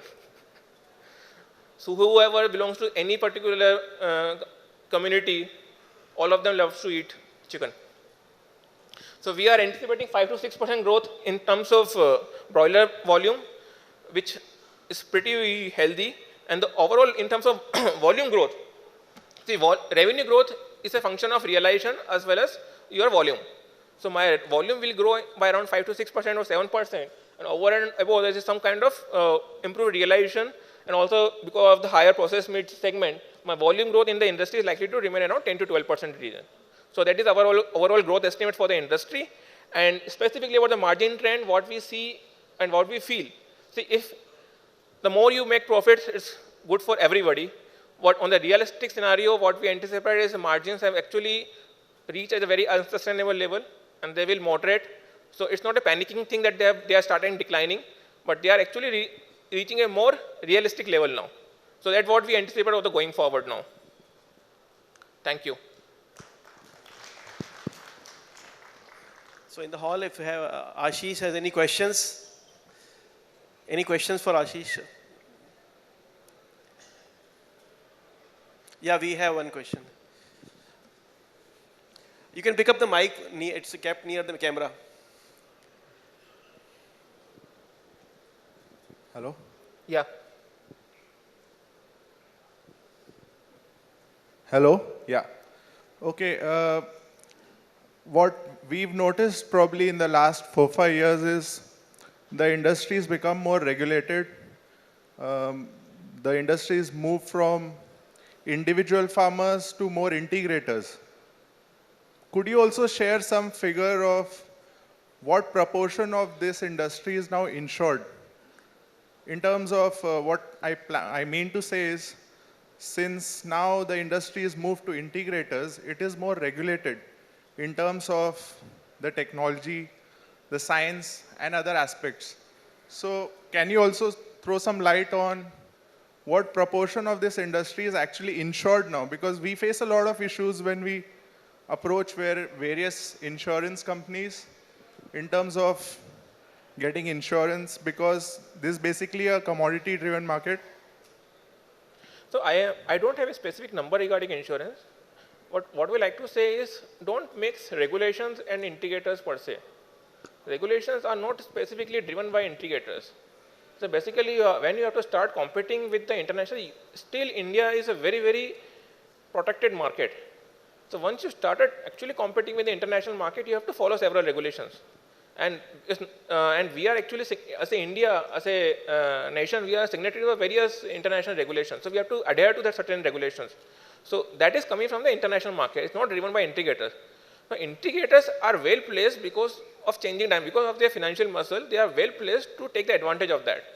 And this is, it's not only specific about India or specific about poultry. Everywhere, across sector, across segment, this is a specific trend. The bigger players who have a technology edge and the financial muscle will actually they are actually growing, and the lower one will actually become a supplier or more become a tier 2 kind of people. And this is not an Indian trend. And when you have to go compete with the international players, see, when you talk about the bigger players in India, they hardly have a turnover of $1 billion. It's around 6,000 crore, 7,000 crore.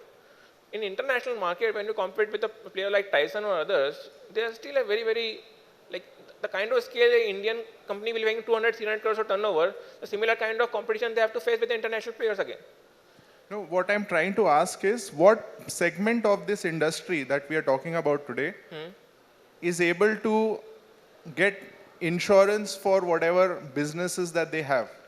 I'm not able to comment on that. I don't have that data specifically. Okay, thank you. Thanks, Ashish. Any other questions for Ashish? Okay, if not, then please thank our speaker, Ashish.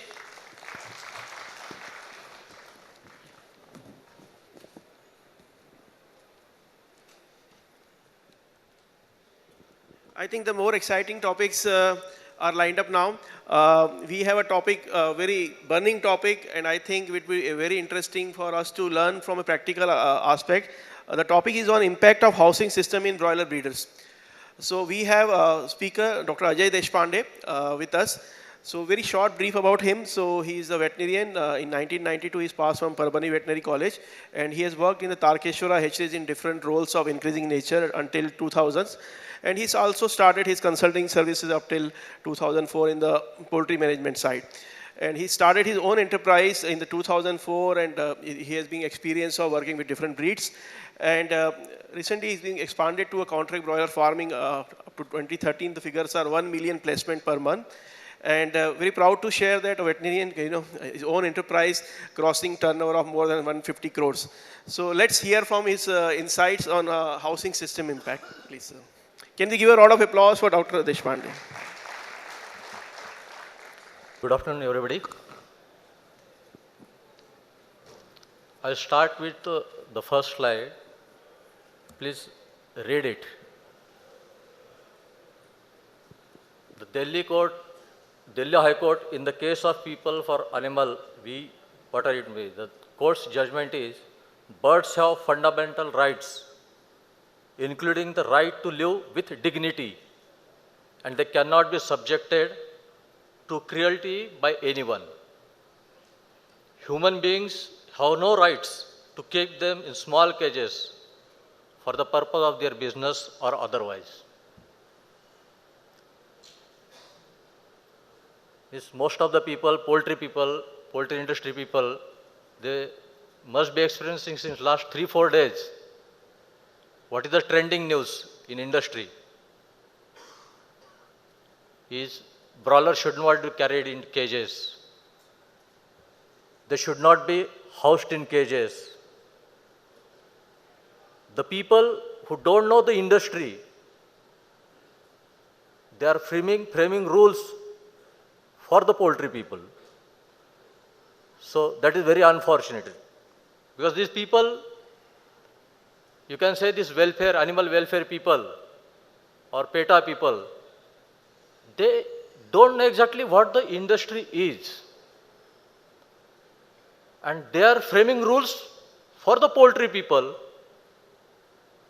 who are doing poultry on scientific basis.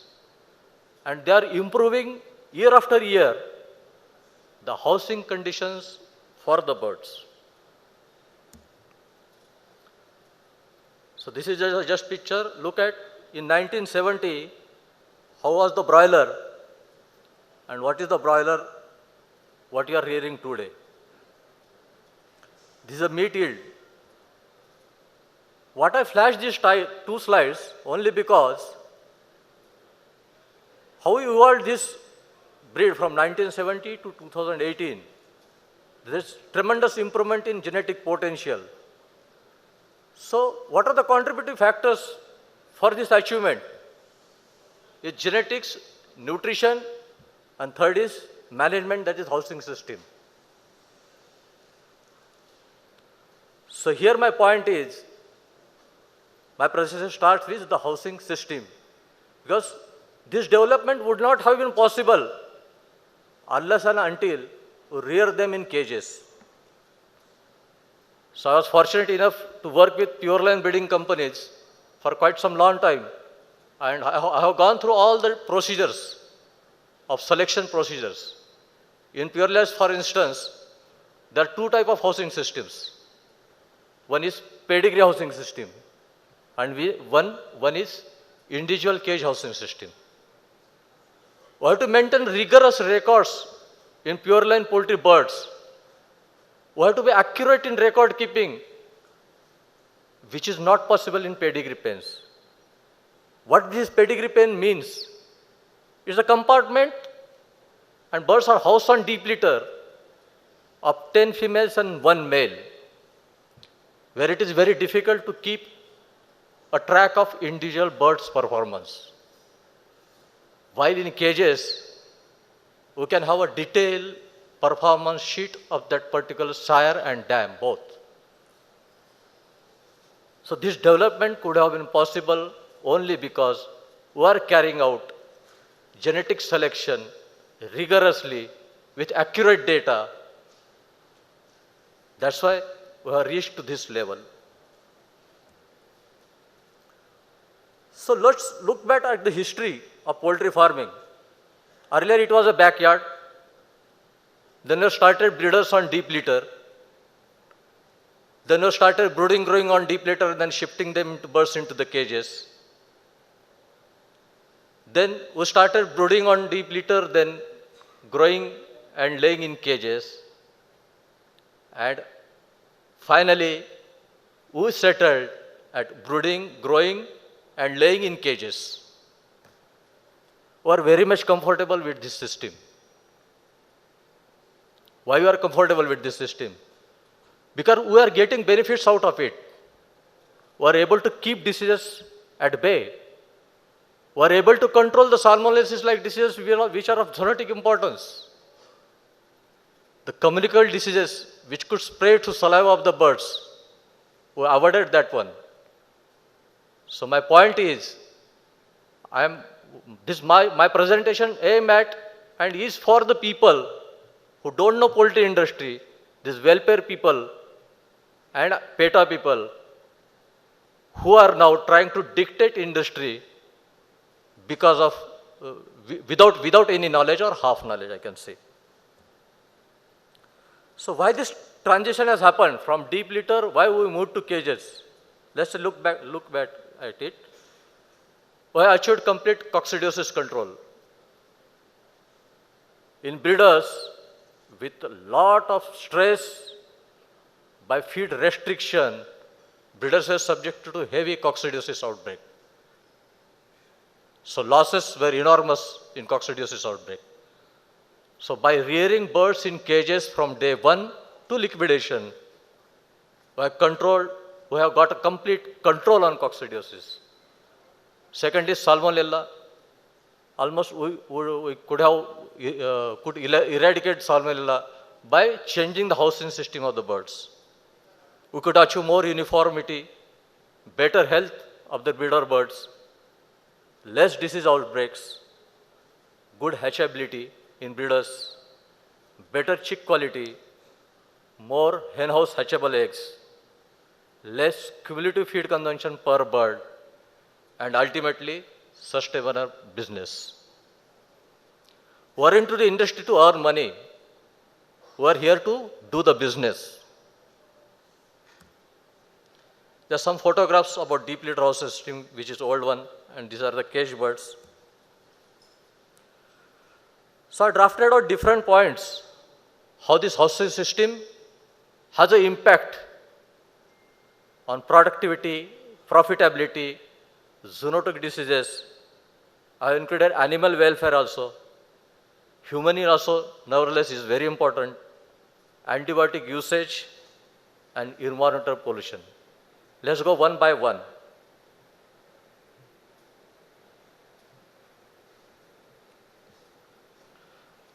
As you are aware, because I am fortunate enough to work on deep litter also and through all the housing systems of the broiler breeders.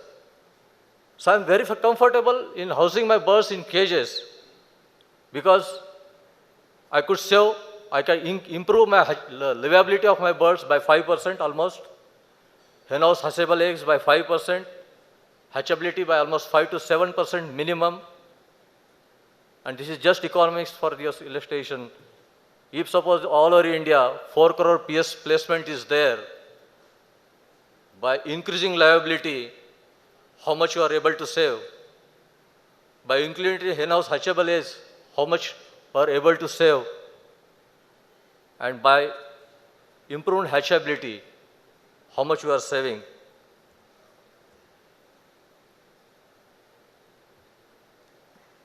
This is profitability. We can change the figures and multiply the factor, and we'll arrive to the how much crores of rupees industry is saving because of changing into the housing system of the birds.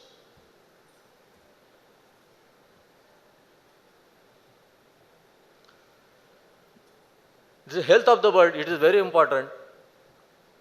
Deep litter versus cages. We are well able to control these bacterial diseases, Salmonella, Coryza, fall cholera, Clostridia.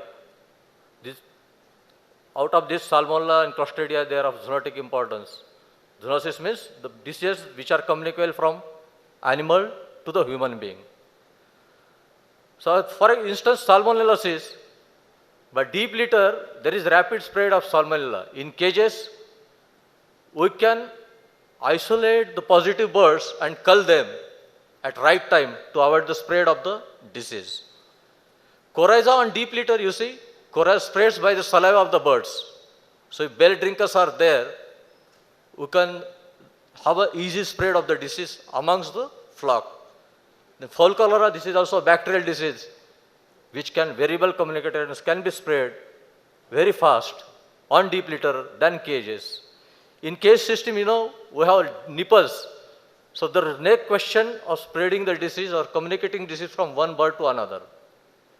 Control of mycoplasma.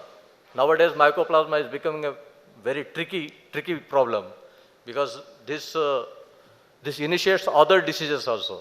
If mycoplasma is there, the birds are susceptible to many more diseases. So have better control by housing the birds in cages.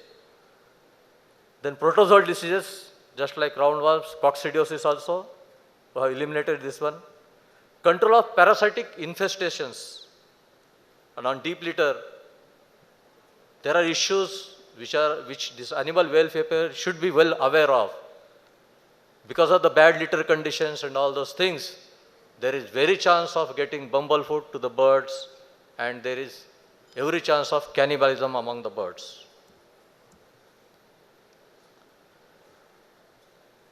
So I'm talking about zoonotic diseases. Again, salmonella comes first on the list.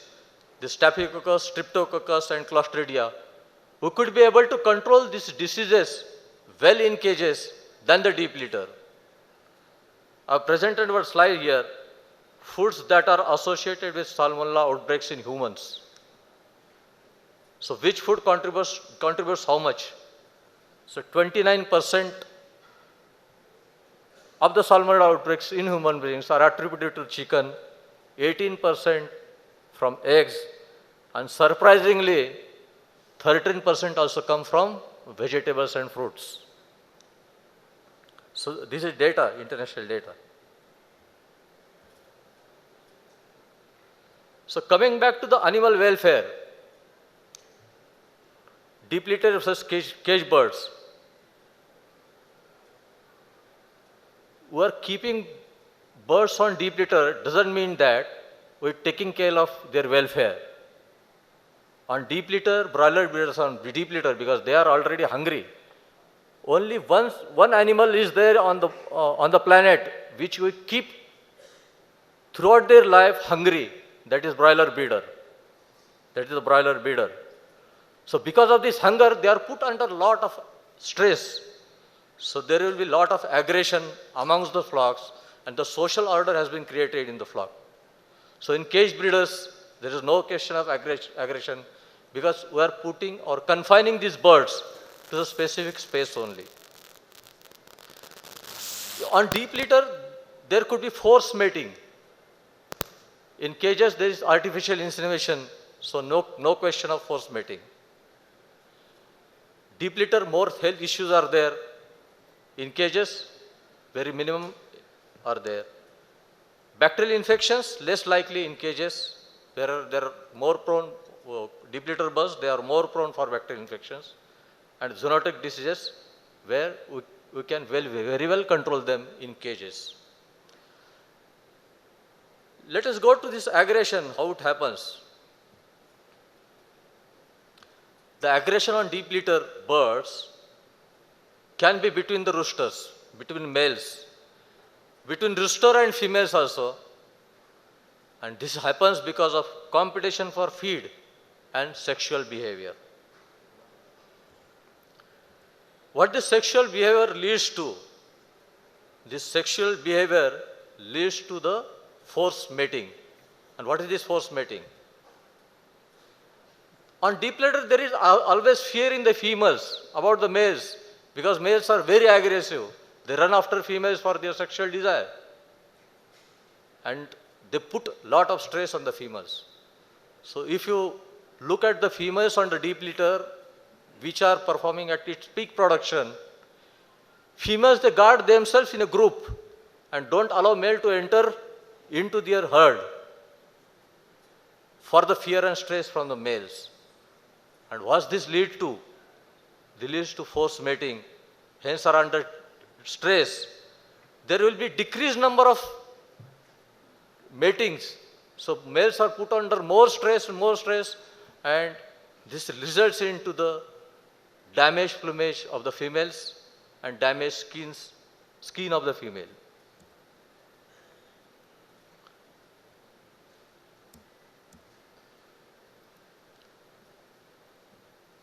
We talk all the time about the animal welfare, but we neglect the human welfare also.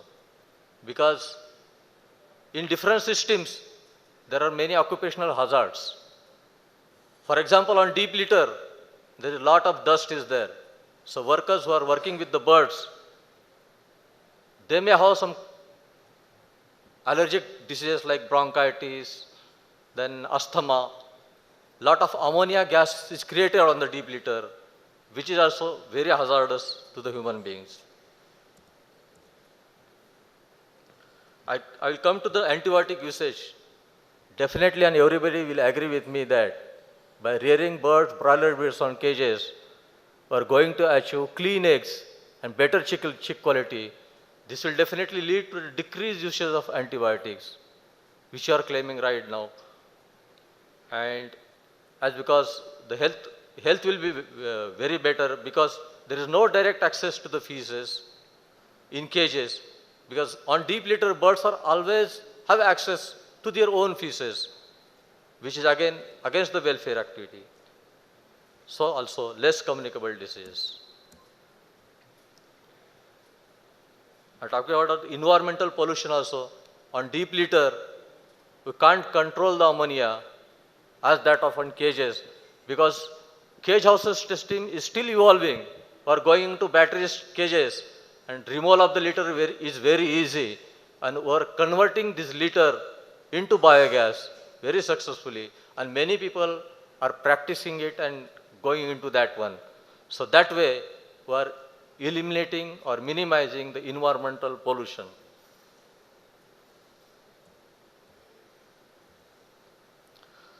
So there are other advantages of the cage system. I will read one by one. More number of birds is reared per unit area.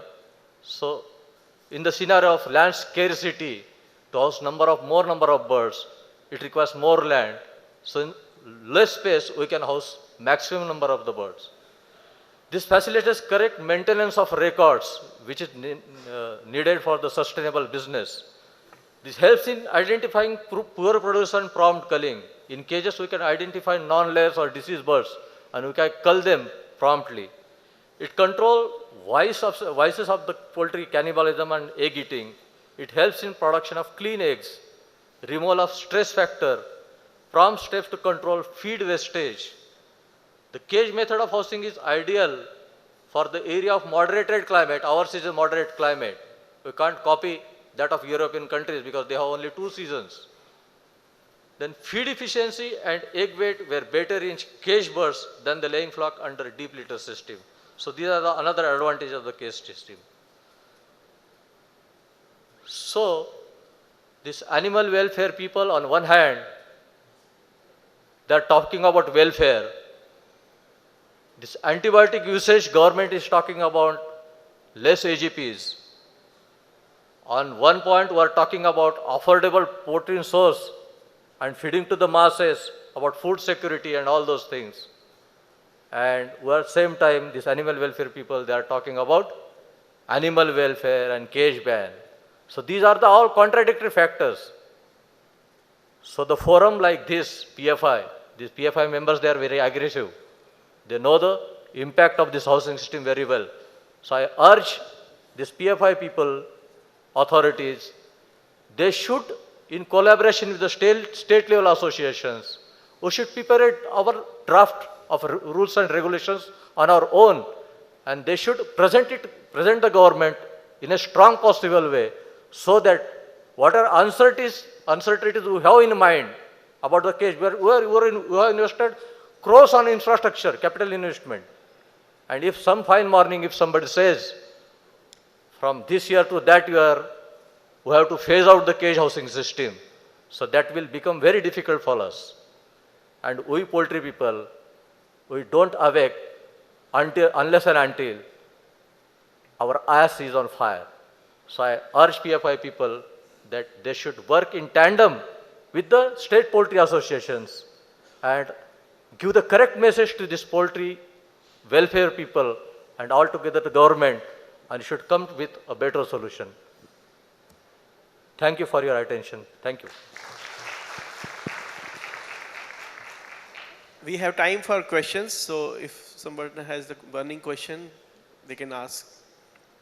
Wonderful presentation.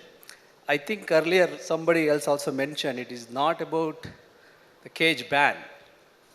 It's more about giving more space to the birds. I think that's what you spoke a lot about the advantages of cages. There is no doubt those are all very applicable. But in terms of increasing the space, and how does that will impact the economics scale in terms of producing, we are producing more birds at a lesser cage area. So how do we address that? Your presentation addressed quite a few things, but this one, maybe you can throw some light. Definitely, I agree with you, because I'm a technical person and handling broiler breeders since more than 20 years now. So the more space we give in growing and laying fishes, the better will be the performance. But we have to strike out the balance, economic balance between what is economical for us. because I remember earlier the cage-based recommendation was 2 birds in a cages having 16-inch front and 18-inch depth. From 16, right now we are giving 20 feet front and 18 feet depth. That 360 square inch for 2 birds. So improving on that. Apart from that, we are also improving the hygiene conditions, and many breeding farmers, they are converting their sheds into environmentally controlled sheds. So this is definitely welcome steps towards animal welfare and human welfare also. So we have to strike out the balance about the space requirement. That's all. Dr. Bahal like to contribute. See, as you rightly mentioned about savings which one has to do in the context of increase in requirement of the space, right? So people are talking about, I mean, we were earlier 16 inches, 18 inches, now people talk about 20-inch front for the breeder cage. But there are a lot of other, you can say, new things which are evolving out of breeder. People are going for 3-tier, 4-tier. So ultimately in the same space, you are going to have more number of birds.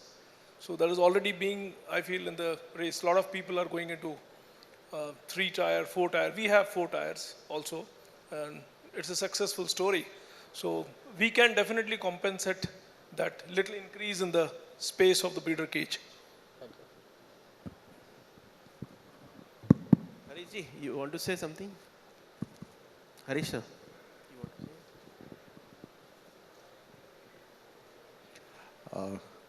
I would again like to tell everybody that this particular issue has nothing to do with the breeding operations. This is regarding the commercial eggs. And commercial eggs, and then they are talking about, but this is a very small issue and some people are shouting, but they shout and they shout on WhatsApp, so everybody knows about it. So, so this is not a big issue. Government knows what is to be done about it, but this is only related to egg laying, commercial eggs, and they are talking about only giving little bit more space. And even if that happens, economically it will not make much impact. That is what we feel. See, the reason I asked about the economics, we all know that Europe has done this in the past. And we know how much a sandwich will cost in Germany as compared to a sandwich in India. So, and we are 1.3 billion, we are going towards 1.5 billion. So these people, welfare people also should understand how much India can change and to what extent this change is acceptable, keeping in not only the economics but also the social welfare of the people. We forget about social welfare of the people. So I think it's very relevant, the topic, there is no doubt. But the thing is, we need to make them understand that the change also comes with a price. And is Indian consumer ready to pay that price? So I really feel that. I think that's why I think Dr. Even though it is the breeders, it is just a very recap of what are the advantages of cages. And I think if you take to the next level, like what sir was mentioned about commercial layers in maybe another forum, I think that should give us an excellent platform to address or challenge these people in the right places. Thank you. I also want to clarify which every person or everybody, because I also have one question here, and then they always talk about that this is pertaining to battery cages and the California cages. So the ban is not on the California and the battery cage. So I just wanted to clarify, cage, any kind of cage, whether it is California or we call it step tire, or whether it is A-frame or whether it is H-frame, which is kept in a line. Battery cage means any kind of cage, whether it is single tire, kept in batteries, one after the other, is known as battery cage. So whether it is California, whether it is A-frame, whether it is H-frame, so that is what is referred to. So I just wanted people to know about it. Thank you.